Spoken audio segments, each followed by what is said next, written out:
the greatest obstacle that people have to getting health care right now is often they have to make the choice between their life and their livelihood. And that is a very dangerous choice to make.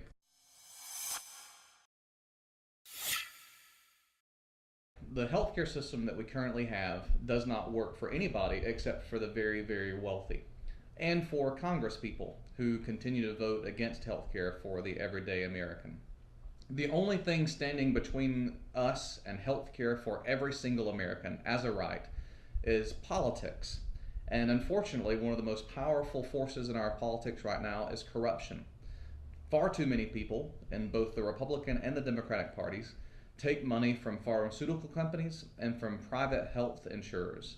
And of course, when you take thousands and sometimes tens of thousands of dollars from corporations, you're going to probably vote the way those corporations want you to vote. We need to make a way so that everybody in this country has access to life-saving health care for every American. Because do you know who is super against health care for everybody and we pay for his health care? His name is Doug Collins.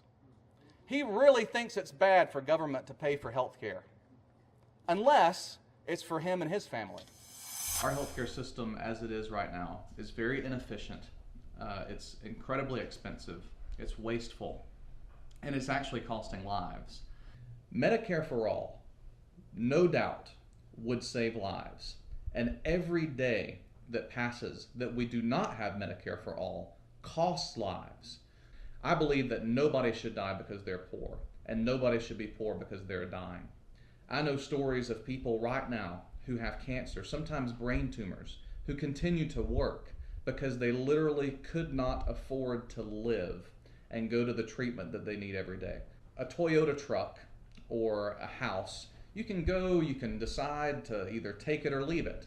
But when you have a heart attack, or when you have Alzheimer's, or when you find a tumor in your body, this is not a marketplace. This is your body. While the healthcare market in the U.S. isn't exactly a free market, it's market-driven enough to push profits above all, and thus the prices we all wind up paying. And so, as a consequence, we spend 20% of our entire GDP, our entire economic output every year on healthcare.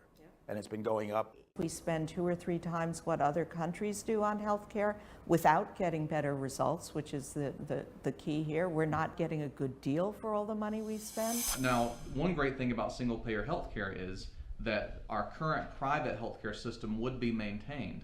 The only thing that would change would be the payment mechanism. So your private doctors, your nurses would still be run on a private basis. Single payer would put more of the power into the hands of the people, and that's a truly free market. People's entire life savings, the sweat of their brow, the inheritance from their ancestors, are going into private insurance companies' pockets and hospital pockets. You get held up in an alley, your wallet or your life, they send that guy to jail. Somebody comes after you with a private insurance card, your money or your life, they get promotions and bonuses. We have got to end this profit system that feeds off of people's sickness and vulnerability.